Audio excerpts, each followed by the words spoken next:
Et puis, ce matin, on continue encore. Le thème de l'Épître aux Galates qu'on a nommé, c'est « Libéré par l'Évangile ». Et puis, le message de ce matin, qui est dans Galates 4, les versets 8 à 20, j'ai mis un titre qui est « Un cri du cœur ». Et puis donc, on poursuit ce matin dans ce chapitre-là. Pour ceux qui ont des Bibles, vous allez pouvoir tourner tout à l'heure. Et puis, comme je disais tantôt, on est allé visiter plein de places au Québec, moi et ma femme. Et puis, une des places que je me rappelle, c'est quand on est allé visiter, j'ai oublié tout le temps le nom, Pointe-au-Père. J'ai dit tout le temps Prince, en tout cas, une place en Afrique, là, mais c'est pas là qu'on est allé. Pointe-au-Père. Alors, non, c'est en Haïti, bref. Mais bref, je suis en train de me mêler. Je suis en train de vous mêler. On est allé à Pointe-au-Père, à l'entrée de la Gaspésie. Il y a un petit village maritime. Et puis, c'est une des belles places qu'on a visitées. Puis, une des choses qui a attiré mon attention était un gros phare. Il y avait un gros phare à cet endroit-là, sur le bord du Saint-Laurent.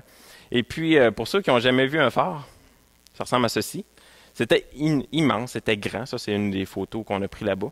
C'était très grand, puis il y avait une visite guidée pour aller visiter ce phare-là. J'ai monté comme le premier palier, qui était comme en colimaçon jusqu'en haut. Puis après ça, j'ai décidé de revirer de bord, de retourner jusqu'en bas, parce que c'était beaucoup trop haut. Et puis, je vous avoue que j'aime pas les hauteurs. Donc, je suis pas monté jusqu'en haut. Ma femme m'a suivi également, elle n'est pas montée jusqu'en haut. On était allé avec Jean-Sébastien, puis Jean-Sébastien, lui, est monté jusqu'en haut. Bref, juste pour vous dire que c'était immense, c'était très grand. Et pourquoi je vous parle de ça? Parce que j'aime bien comprendre l'histoire de l'Épître aux Galates avec un phare. Et puis, cette image-là m'est venue cette semaine, tout en préparant le message. J'étais sur 6h30 du matin, une belle vue sur le Saint-Maurice. Quelqu'un nous avait prêté un chalet. On était très bien. Et puis, l'image du phare m'est venue en tête pour expliquer l'Épître aux Galates. Et puis, je vous explique mon image, même si l'image est un peu imparfaite. Et puis, je suis certain que ça va aider quelques-uns à bien comprendre cette épître-là.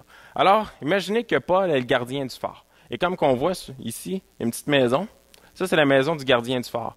Alors, quand il y avait un gardien du phare, lui, il était là à temps plein. Il n'y avait pas réellement de vacances, il n'y avait pas réellement de congés. Lui, il était responsable de s'assurer que le phare était toujours en fonction. Donc, il demeurait dans une petite maison, un petit salaire, il était là avec sa famille. Et puis, il fallait que plusieurs fois par jour, monte en haut, s'assurer que le phare fonctionnait, qu'il y avait de l'huile. Et puis donc, imaginez que Paul, c'est le gardien du phare. Paul est là, il s'assure avec le phare que les navires, les paquebots qui passent, ils ne viennent pas se fracasser sur les rebords, ils ne viennent pas se fracasser dans des rochers. C'est sa job à lui. Imaginez maintenant que les judaïsants, qu'on parle depuis le début de la série, et que les croyants de Galates, imaginez-les que cette église-là, c'est un gros paquebot qui passe sur le Saint-Laurent. Et puis imaginez les judaïsants, les croyants, qui sont, eux, des membres de ce paquebot-là, qui dirigent ce gros paquebot-là. Okay? Gardez ça en tête maintenant, on va y revenir plus tard, on va y revenir tout au long du message. Et donc, depuis déjà 4 chapitres, on voit que Paul tente de faire appel à la logique des Galates afin de les amener à réfléchir et à comprendre à quel point ils sont sur une voie d'égarement, à quel point ils sont en train de dévier de leur trajectoire puis ils sont à la veille de se fracasser sur des roches. Et donc, dans le chapitre 1, on a vu Paul qui utilise son autorité apostolique, leur rappelle son autorité qui vient de Dieu, afin de leur faire comprendre que le message qu'il leur avait autrefois proclamé venait de Dieu et que ça ne venait pas de lui-même. Donc, Paul a utilisé cette logique-là où il parle que c'est Jésus lui-même qui est venu le chercher, qui l'a envoyé proclamer un message, le message de l'Évangile. Ensuite de ça, Paul utilise également Abraham, le père de la foi. On voit ça dans d'autres chapitres, où Paul il rappelle qu'Abraham, c'est le père de la foi, et donc il n'a pas connu Dieu de par ses bonnes actions, de par son obéissance parfaite à la loi, parce que c'était impossible à faire, mais qu'Abraham, avec sa foi en la promesse de Dieu. Et également, Paul va utiliser la logique du sacrifice de Christ à la croix. Dans d'autres passages, on voit ça, que Paul leur rappelle ce sacrifice-là, que Jésus est venu mourir à la croix, que lui seul pouvait accomplir parfaitement la loi, et que la loi a eu son aboutissement à la croix, parce que Christ l'avait accompli. Et donc, tout au long des premiers chapitres, Paul a tenté, avec la lumière de son phare, okay, Paul est le gardien du phare, et donc Paul a tenté, avec la lumière de son phare, d'éclairer ce gros paquebot-là, l'église de Galate, afin de leur éviter de venir se fracasser contre les rochers, et puis de couler au fond de l'eau. Et puis là, les Galates sont dans le paquebot, ils sont pris entre deux, ils sont pris entre Paul, leur père spirituel, qui essaie de les guider au loin, et sont pris entre les judaïsants zélés qui sont là avec eux, puis qui semblent offrir quelque chose d'intéressant.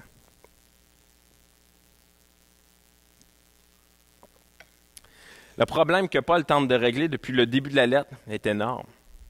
Les Galates étaient en train de se dire, pourquoi se laisser diriger par des moteurs au diesel, qu'on peut représenter par l'Évangile, alors qu'on pourrait retourner à notre ancienne méthode de faire les choses, puis de ressortir les rames. Fait que là, imaginez, on a un gros paquebot ici, l'image est un peu floue. Imaginez ce gros paquebot-là qui fonctionne avec des moteurs, et puis là, les Galates sont en train de se dire, c'est pas assez juste les moteurs. On va retourner à notre ancienne manière de faire et on va ressortir les rames. Et c'est un peu ça qu'ils faisaient avec la loi. Il y avait l'évangile de la grâce. Puis ils décident de ressortir la loi, de vouloir accomplir la loi en plus. Et on sait bien que quelques rames sur un paquebot qui fonctionne avec des gros moteurs, ça donnerait absolument rien, mis à part travailler, s'épuiser inutilement. C'est pourtant ce que les Galates ont décidé de faire, de ramer pendant que le paquebot avance avec ses moteurs. Ça ne sert à rien. Et vous savez, c'est difficile parfois de ramer dans un bateau. Les rames possèdent beaucoup moins de force qu'un moteur face à des vagues. Personnellement, dans nos débuts de carrière comme canotier, moi et ma femme, non, c'est pas vrai, on n'a pas fait de carrière là-dedans, mais dans nos premières sorties, on avait décidé à un moment donné d'aller au parc national, puis il y avait juste un petit peu de vagues, puis un petit peu de courant sur les lacs, puis on essayait de ramer dans un canot ensemble, puis tout ce qu'on faisait, c'était de tourner en rond, puis se chicaner, puis finalement se ramasser nulle part où ce qu'on voulait aller. Fait qu'imaginez de ramer dans un gros paquebot comme ça, ben, soit qu'ils vont aller tout croche, ou soit que ça donnera absolument rien. Et Paul le sait. Et Paul tente par tous les moyens de les dissuader parce qu'il sait qu'ils s'en vont à leur ruine, qu'ils finiront par se fracasser contre les rochers. Et dans ce passage qu'on va étudier ce matin, Paul, il n'est plus dans le phare. Paul, il était dans le phare les 4 premiers chapitres, les 3 premiers chapitres. Et là, Paul est descendu du phare. Il est personnellement sur le bord de l'eau. Il crie de tout son cœur. Il est en train de sauter, il est sur le bord de l'eau, là, puis il fait aller ses bras en leur faisant un signe de détresse. Allez-vous-en pas par là. Allez par là. Parce que là, ils suivent pas la lumière du phare. Fait que Paul, il a décidé de s'impliquer personnellement. Et puis, il est sur le bord de l'eau, puis il est en train de tout faire pour essayer de leur dire, prenez la bonne direction. Vous êtes en train de vous égarer, vous allez vous fracasser contre les rochers. Et Paul s'investit personnellement. Et donc, le passage de ce matin, c'est réellement un cri du cœur de Paul. Le cri du cœur d'un père qui voit ses enfants prendre une mauvaise tournure et qui veut qu'ils reprennent la bonne voie. Et donc, on va lire le passage. Alors, je vous invite, pour ceux qui n'ont pas tourné, à tourner dans Galates 4, versets 8 à 20.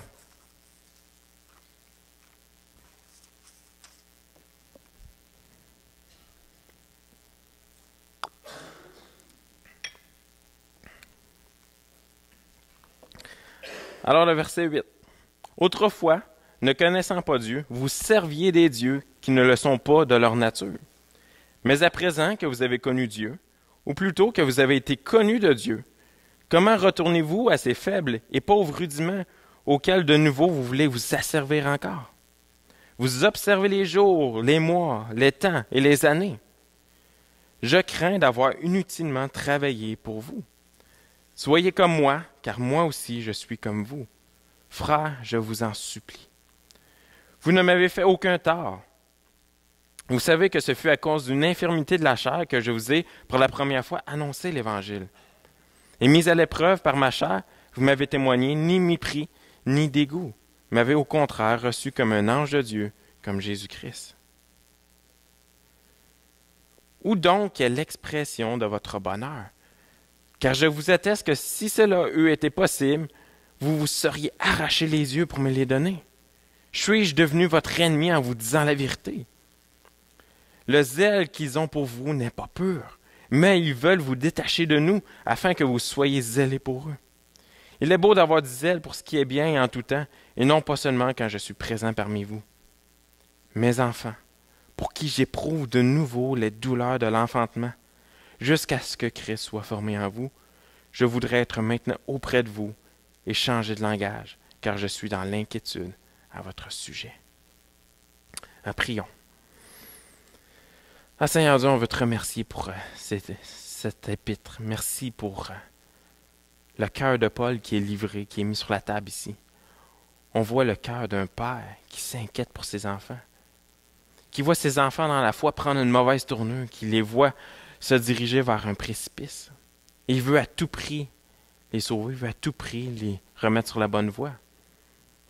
On voyait un Paul qui était dans le phare, qui essayait de les éclairer du mieux qu'il pouvait. Et maintenant, on voit un Paul qui est sur le bord de l'eau, qui saute, qui essaie de leur livrer son cœur, qui veut s'impliquer personnellement pour essayer de les rediriger sur la bonne voie. Parce qu'il est inquiet, parce qu'il est triste. Il ne veut pas les voir se perdre comme ça. Et on te prie, Seigneur, que tu puisses nous parler personnellement à nos cœurs ce matin. Que tu puisses ouvrir nos cœurs par ton esprit. Que ton esprit puisse nous parler personnellement à chacun d'entre nous. Amen. Et donc, la section 8 à 10. Souci d'un père à l'égarement, face à l'égarement de ses enfants. Et dans cette section, Paul commence avec son souci de voir ses enfants dans la foi prendre un mauvais tournant.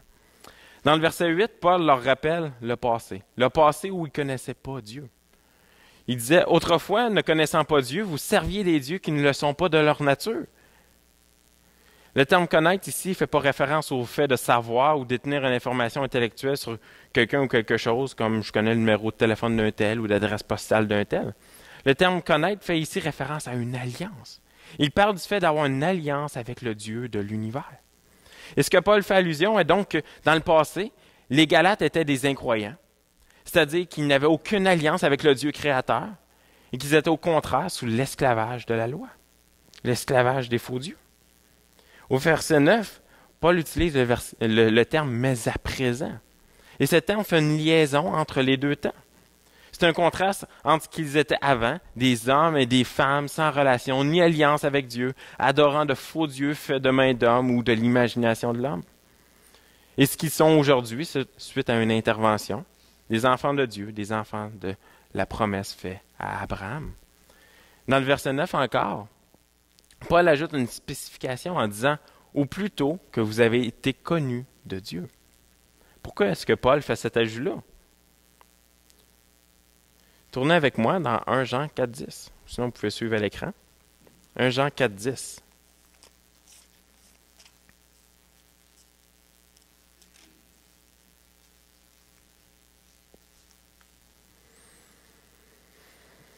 Et c'est dit, « Et cet amour consiste non pas en ce que nous avons aimé Dieu, mais en ce qu'il nous a aimés. » C'est pas nous autres qui aimons Dieu, c'est Dieu qui nous a premièrement aimés et a envoyé son Fils comme victime expiatoire pour nos péchés. Et donc, certainement, les humains viennent à une connaissance de Dieu comme un numéro de téléphone qu'on vient à connaître. Mais lorsque nous en venons à vivre une alliance avec le Dieu de l'univers, c'est seulement parce que Dieu l'a décidé et a décidé de se faire connaître à nous, d'avoir une relation inconditionnelle avec nous. Le fait que je sois un enfant de Dieu ou que vous soyez un enfant de Dieu n'est pas parce que j'ai eu une illumination, que vous avez eu une illumination, qu'on est tombé par hasard sur Dieu. Non, la raison que nous sommes aujourd'hui des enfants de Dieu, que nous avons une alliance inconditionnelle avec lui, c'est parce que Dieu l'a bien voulu, mais non l'inverse. Et donc, pourquoi est-ce que Paul dit cela aux Galates? Parce qu'on voit nulle part dans l'Épître aux Galates, puisque les Galates vont proclamer ça, que c'est eux autres qui ont connu Dieu. Toutefois, on voit que leurs actions prouvent le contraire. Paul veut par ces mots faire réagir les Galates en soulignant l'initiative de Dieu à leur égard et leur virage aberrant vers un retour au fardeau de la loi. L'initiative de Dieu est de leur avoir fait la grâce du pardon de leurs péchés par son Fils Jésus et de les avoir libérés de ce fardeau-là. Parce que seulement Jésus pouvait accomplir parfaitement la loi et parce qu'il l'a fait. Jésus l'a fait. Et eux ne pouvaient rien apporter à cette relation-là. Il n'y avait même pas le bénéfice d'avoir été ceux qui ont connu Dieu de par leur propre force. Et rappelez-vous cette alliance avec Abraham, alors que Dieu est le seul qui passe entre les morceaux d'animaux morts, signifiant que lui seul était responsable de tenir sa part de l'alliance.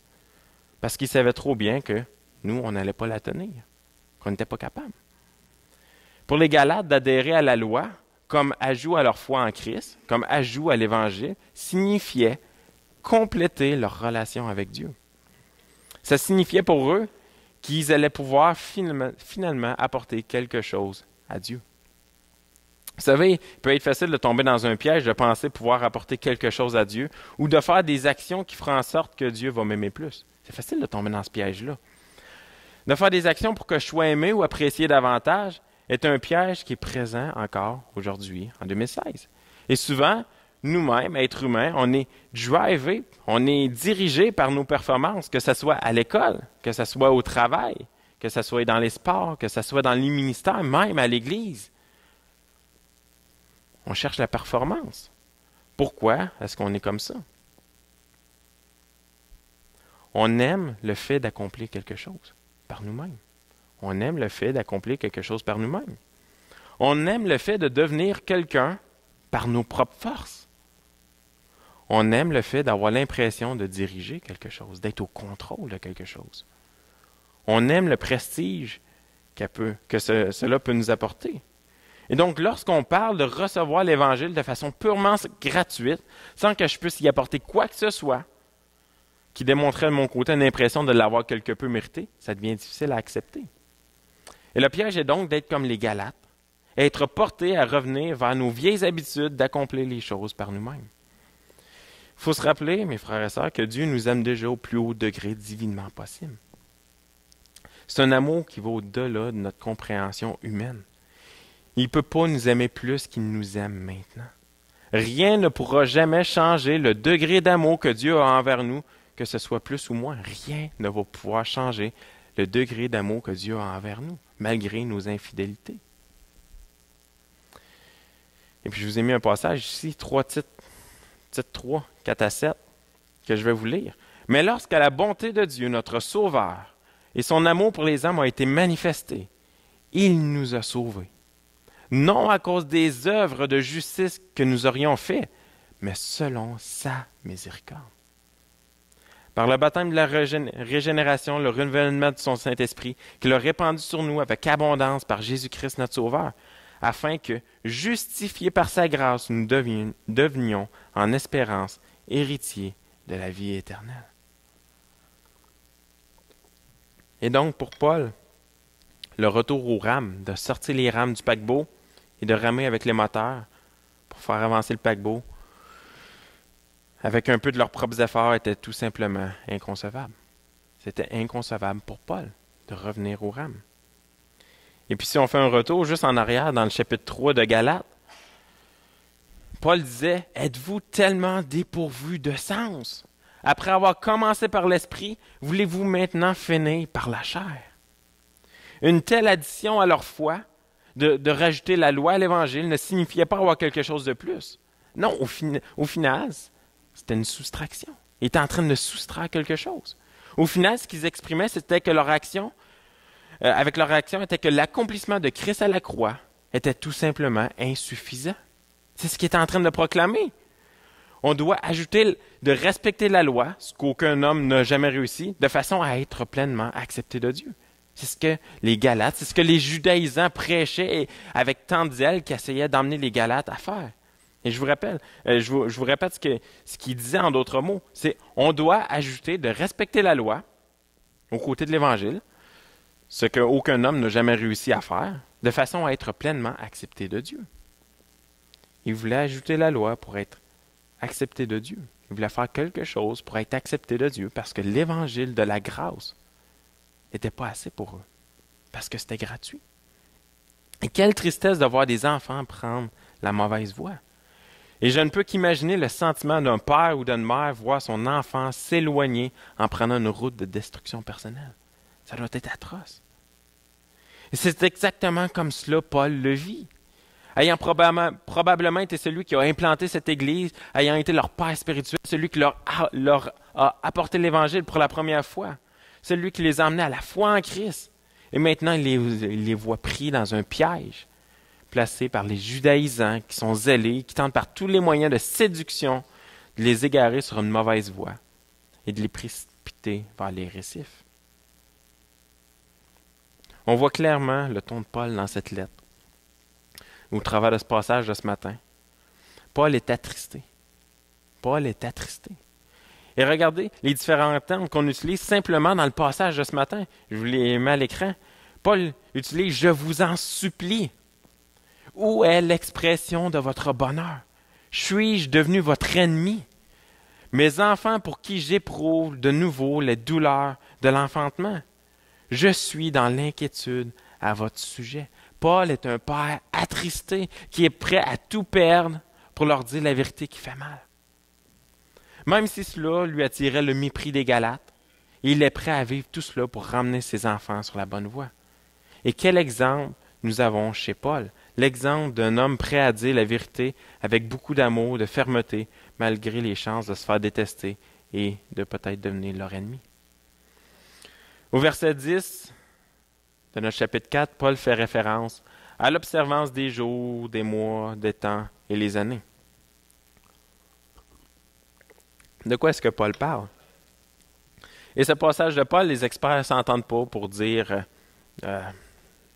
c'est quoi exactement. Tous s'entendent pour dire que c'est vague. C'est vague comme propos. Et puis, je crois que Paul voulait tout simplement garder cela vague de façon volontaire afin de démontrer aux croyants de l'Église qui étaient complètement insensés d'observer de nouveau les différentes fêtes païennes ou juives qu'ils pratiquaient autrefois, de retourner à leur ancienne vie. C'est un peu à cela que Paul faisait référence. Les versets 11 à 16 ont-ils oublié leur amour passé? Paul termine son souci, son exhortation de père avec une phrase qui frappe. Il dit « Je crains d'avoir travaillé inutilement pour vous. » Imaginez-vous, là, celui qui vous a emmené au Seigneur vous arrive des années plus tard et il vous dit « Je crains d'avoir inutilement travaillé pour toi. » Aïe, aïe, ça frappe. Et pourquoi est-ce que Paul réagit comme ça? Parce que le ministère de Paul qu'il avait eu auprès d'eux et l'engagement envers Christ que les Galates avaient eu sera finalement vide de sens, sans but réel, s'ils en viennent qu'à succomber au message des judaïsants en se mettant sous le fardeau de la loi. Paul a donc par plusieurs chapitres tenté de faire comprendre avec l'aide des Écritures que l'Évangile réel, l'Évangile de la grâce qui vient du Dieu créateur est le seul Évangile. Il n'y a pas d'autre Évangile. Tu ne peux pas ajouter des choses à cet Évangile-là. C'est le seul Évangile. L'Évangile avec les œuvres n'est pas un Évangile, mais c'est plutôt une hérésie. Et Paul devient ici de plus en plus personnel que jamais avec eux, en leur rappelant quelques faits passés. Son désir, c'est de leur rappeler cela afin que l'influence que les judaïsants avaient sur les Galates puisse diminuer. Paul n'est plus dans le phare pour guider l'équipage du paquebot avec la lumière. Il est sur le bord de l'eau, il crie de tout son cœur, il agite ses bras dans tous les sens afin de venir chercher, si ce n'est qu'un once de sang chez ses enfants dans la foi, parce qu'il les aime, il est prêt à tout pour leur dire la vérité qui fait mal, même si ça lui coûte son amitié ou pire. Paul est sur le bord de l'eau. Si on s'imagine encore que l'église de Galate, c'est un gros paquebot qui passe sur le bord de l'eau, Paul est sur le bord et est en train de leur faire des signes de façon personnelle parce qu'il veut s'investir, parce qu'ils sont sur le bord de venir se fracasser. Au verset 12, il mentionne « Soyez comme moi, car moi aussi je suis comme vous. » Et une autre traduction, telle que la Sommaire, nous dit « Je vous en supplie, devenez comme moi, ne me suis-je pas moi-même rendu semblable à vous? » Et qu'est-ce que Paul dit? Pour comprendre ce que Paul dit, chapitre 2 de Galates, le verset 19, Paul nous dit être mort à la loi. Paul était mort à la loi, donc il n'est plus sous le fardeau de la loi. Il nous dit clairement au chapitre 1, verset 13, avoir délaissé sa vie de juif zélé, qu'il a mis ça de côté. Donc, le fait qu'il est devenu semblable à eux signifie qu'il a tout abandonné du judaïsme, compris l'accomplissement de la loi par ses propres forces et est devenu un gentil dans le sens de non-juif. C'est ce que Paul veut dire ici. Le verset 13 de notre passage de ce matin a fait beaucoup couler d'encre en nous parlant de l'infirmité physique que Paul avait. Vous ne m'avez fait aucun tort, vous savez que ce fut à cause d'une infirmité de la chair que je vous ai pour la première fois annoncé l'Évangile. Et donc, qu'est-ce que cette maladie de Paul? Quelle est cette infirmité que Paul avait? Et encore une fois, les experts ne s'entendent pas sur la nature de cette infirmité-là. Il y a plusieurs options. Une des options est que certains vont dire que c'est plutôt de l'opposition de certaines personnes de l'extérieur, Donc, que l'utilisation des termes infirmité physique était en d'autres mots une opposition extérieure qui lui mettait une limitation dans son ministère. Donc, c'était les persécutions extérieures qui lui mettaient une limitation dans son ministère. D'autres encore disent que son infirmité physique était le résultat de cette opposition-là, que c'est-à-dire les cicatrices, toutes les blessures qu'il a accumulées à cause des persécutions. Et troisièmement, la majorité s'entend pour dire qu'il y a un lien avec le verset 15. Un lien où ce que Paul parle que les Galates se seraient arrachés les yeux autrefois pour lui donner. Et certains croient que ce serait donc en fait une allusion à un problème oculaire, un problème des yeux et probablement d'autres maladies que Paul avait. Et donc, peu importe la source de la maladie que Paul avait, parce que personne ne s'entend pour savoir qu'est-ce que Paul avait réellement. Ce qu'il faut comprendre, c'est qu'à cause de cette maladie-là, Paul est demeuré en Galatie et a pu leur partager l'évangile de la grâce et ainsi les emmener à voir clair sur leur état de pécheur. Dieu s'est servi d'une infirmité de Paul afin de le garder là pour remplir une mission bien importante qui était de proclamer l'évangile de Jésus-Christ aux non-juifs. Et c'est ça qu'il faut comprendre du passage. Et pourquoi est-ce que cette maladie fait en sorte qu'il a dû rester là demeure inconnue? Dieu agit parfois étrangement, alors qu'on s'en attend le moins. Et une petite histoire que peut-être je vous ai déjà racontée, où ce que Dieu a agi dans ma vie alors que je m'en attendais le moins. Vous savez tous pour la plupart que j'étais allé au Népal en 2007, donc ça fait bientôt 10 ans. Et puis il y a un moment donné où j'étais rendu vers la fin du voyage, où j'étais épuisé, j'étais fatigué de sortir à chaque jour, d'aller faire de l'évangélisation, d'être tout le temps en groupe. J'étais tanné, j'étais fatigué, j'étais très épuisé. Et puis, mon leader m'avait dit, regarde, prends ça off, là, va-t'en quelques heures, va-t'en au café de l'hôtel, va prendre un petit thé, va lire, va relaxer. Et c'est ce que j'ai fait. J'étais allé au petit café de l'hôtel, j'étais allé me prendre un petit thé népalais, puis j'étais en train de lire ma Bible. Puis il y avait un serveur qui était là, et puis qui m'observait. Puis bon, je me disais, je vais l'ignorer, comme ça, à un moment donné, il va partir, il va arrêter de me regarder. C'était pas le cas. Finalement, en faisant un eye contact avec lui, il a décidé de venir à côté de moi, s'est assis avec moi. Là, au début, je me disais, non, dans quoi je m'embarque? Moi qui voulais me reposer, moi qui voulais aller passer un temps seul, solitaire, puis finalement, il y a quelqu'un qui s'en vient s'asseoir avec moi pour parler. Et puis finalement, Dieu s'est servi de cette occasion-là pour que je puisse y parler de l'Évangile, ou ce que j'ai pu lui témoigner l'Évangile de Dieu. Lui, c'était un hindou. Il ne connaissait pas Dieu. Et Dieu s'est servi de ce moment-là où j'étais faible, où j'étais fatigué, où je m'en attendais le moins, pour m'envoyer quelqu'un, où j'ai pu partager l'Évangile. Puis c'est juste à la fin du voyage que j'ai su que cet homme-là avait demandé par après une Bible à un des étudiants parce qu'il voulait en connaître davantage. Et donc, Dieu fait des grandes choses, parfois à des moments où on s'en attend le moins. Et c'est ce qu'il faut comprendre également, que cette maladie, avec Paul, ça aurait pu être un obstacle entre lui et les Galates dans le passé. Parce que Paul leur a dit, vous ne m'avez témoigné ni mépris ni dégoût.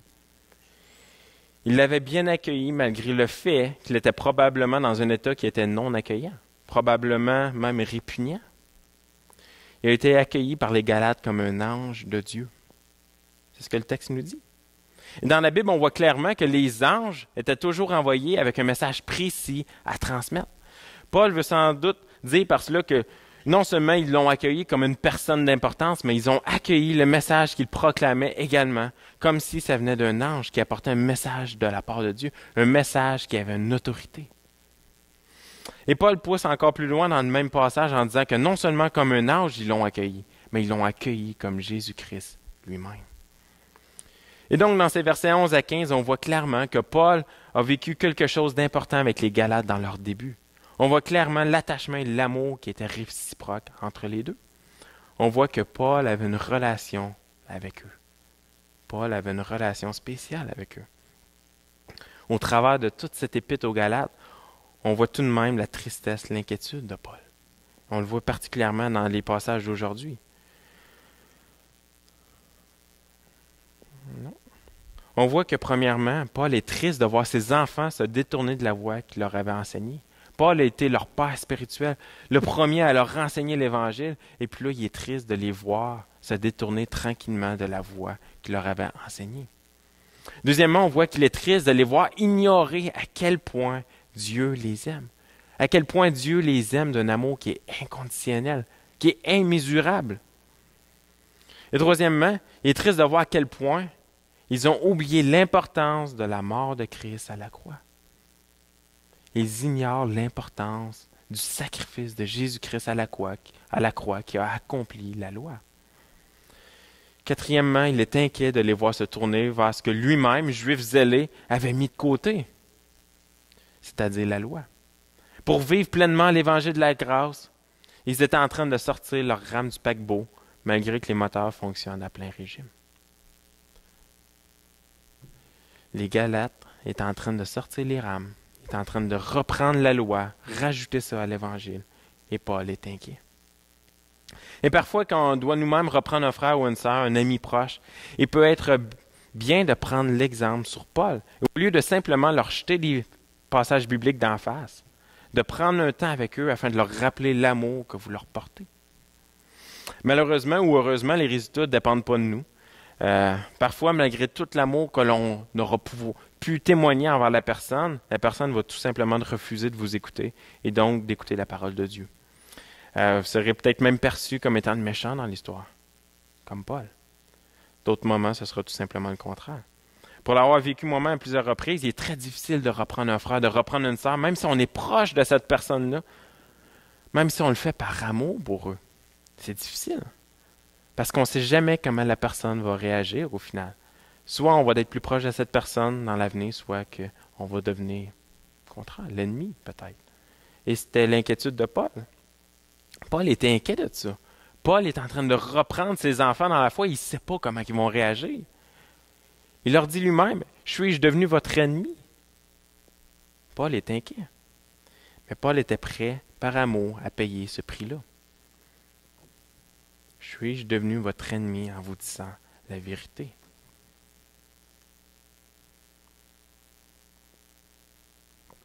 Les versets 17 à 20, un cri du cœur. Dans ces derniers versets de ce matin, Paul devient émotif. Il dit au verset 19, « Mes enfants, pour qui j'éprouve de nouveau les douleurs de l'enfantement, jusqu'à ce que Christ soit formé en vous. » Paul exprime une vive douleur. Il éprouve les douleurs telles que ceux de l'accouchement. Paul utilise cette métaphore afin d'exprimer la profonde douleur intérieure qu'il ressent de ne pas pouvoir être présent avec eux dans le bateau afin de les aimer et de les diriger droitement. Et sur le bord de l'eau, encore une fois, il tente par tous les moyens de leur faire des signes au paquebot qui est au large. Le bateau, l'Église est au loin. Paul voudrait d'être avec eux dans le bateau, voudrait d'être avec eux dans l'Église pour les diriger, mais il ne peut pas. Paul n'est pas là. Paul est au loin, puis il tente de faire tout ce qu'il peut pour les ramener sur la bonne voie.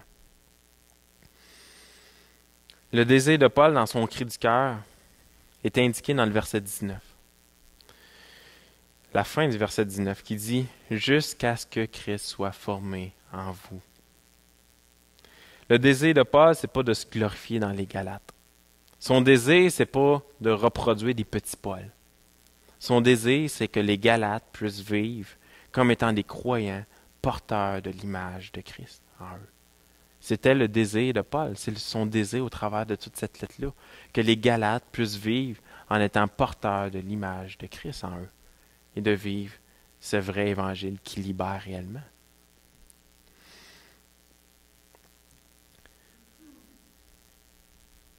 Et donc, en conclusion, quel beau brassage ce matin qui nous démontre l'amour, le courage d'un homme de Dieu qui se rend vulnérable en livrant son cœur sur la table afin d'emmener ses enfants dans la foi à vivre le vrai évangile qui nous libère du fardeau du péché. Et donc, on a plusieurs points d'application qu'on peut appliquer à nos propres vies, même si c'est un message qui s'adressait premièrement aux Galates, même si c'est un message qui date de milliers d'années. C'est un message qui peut s'appliquer à nous. Et donc, premièrement, examinons nos vies afin de voir si nous sommes sur la bonne voie. Et le psaume 139, les versets 23-24 nous disent « Sonde-moi, ô Dieu, et connais mon cœur.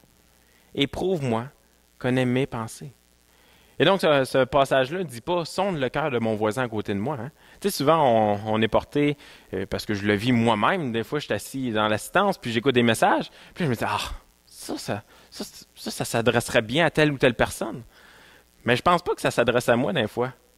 On manque d'humilité à ce point-là. Ici, ça dit, sonde-moi, ô Dieu, sonde mon propre cœur à moi et connais mon cœur. Éprouve-moi, connais mes pensées. Regarde si je suis sur une mauvaise voie, pas mon voisin s'il est sur une mauvaise voie, moi-même si je suis sur une mauvaise voie, et conduis-moi sur la voie de l'éternité. Donc, examinons nos vies afin de voir si nous sommes sur la bonne voie, si on est en train de s'égarer comme les Galates qui étaient en train de s'égarer. Deuxièmement, portons une écoute favorable aux gens qui nous aiment et qui nous exhortent. Plusieurs fois dans l'année, ça m'arrive qu'il y a des gens qui sont proches de moi, des gens moins proches qui viennent me voir et qui m'exhortent, parce que des fois, je commets des péchés. Parfois, je m'égare sur une voie et j'ai tout le temps des gens qui sont là, qui viennent m'exhorter. Et ça fait mal. Ça fait mal de se faire dire la vérité, de se faire plaquer des versets en pleine face, puis nous dire, regarde, tu t'en vas sur la mauvaise voie. Mais quand c'est fait avec amour, c'est mieux reçu. Portons une écoute favorable aux gens qui osent nous aimer au point de venir nous dire la vérité qui fait mal. Portons une écoute favorable. Troisièmement, favorisons les relations entre nous afin d'avoir une crédibilité lorsque nous voulons reprendre un frère ou une sœur avec amour. Comme Paul qui avait une relation avec les Galates, c'est beaucoup plus facile pour lui de pouvoir les reprendre avec amour parce qu'il y a une relation spéciale avec eux. Et donc, favorisons ces relations-là entre nous. Parfois, c'est difficile, on n'a pas toutes des personnalités pareilles, mais favorisons les relations entre nous pour se démontrer de l'amour. Et lorsqu'on va voir un frère ou une sœur s'égarer, on pourra leur présenter cet amour-là. Ils vont être plus réceptifs. Et finalement, soyons prêts à faire preuve de courage dans nos relations en étant prêts à les sacrifier pour la cause de l'Évangile. Il y a des moments où on va reprendre un frère, on va reprendre une sœur. Ça va nous prendre beaucoup de courage parce que il y a beaucoup de sacrifices parce qu'il est possible que cette relation-là soit brisée après. Et c'est difficile, ça, de voir des relations se briser. Mais faisons comme Paul, faisons preuve de courage, faisons preuve de sacrifice pour la cause de l'Évangile, pour une cause beaucoup plus importante. Alors, terminons en priant que Dieu puisse nous aider à appliquer ce passage-là dans nos propres vies à nous. Seigneur Dieu, on veut te remercier pour ce passage-là. On prie que ça puisse nous parler à nous personnellement, pas à notre voisin. Mais enfin, on veut que ça parle à notre voisin. On veut que tu nous parles à nous premièrement. Que tu puisses guider nos cœurs, que tu puisses nous sonder à voir, on est-tu sur une mauvaise voie? Est-ce qu'on a pris une mauvaise tangente? Aide-nous à être assez humbles pour le reconnaître lorsque tu vas nous le montrer. Aide-nous à être réceptifs s'il y a un frère ou une sœur qui vient nous parler, qui vient nous montrer cette faille-là, ce mauvais chemin qu'on a pris. Aide-nous à être réceptifs. Ah Seigneur, aide-nous à créer des liens entre nous autres. Qu'on puisse vivre cette relation spéciale que Paul avait avec les Galates. Merci encore une fois pour ta parole qu'on a aujourd'hui. Merci de permettre qu'on puisse la lire librement. C'est tellement une bénédiction. Merci pour le fait que tu agis dans nos vies. Merci pour le fait que tu réponds à nos prières. Merci d'être là. Merci de nous avoir choisis. Merci d'être venu à nous premièrement. Parce que nous, on n'avait pas la force, on n'avait pas le désir d'aller à toi. Mais c'est toi qui es venu à nous. C'est toi qui nous as d'abord démontré de l'amour. Et on veut te remercier pour ça. Merci pour ton évangile. Amen.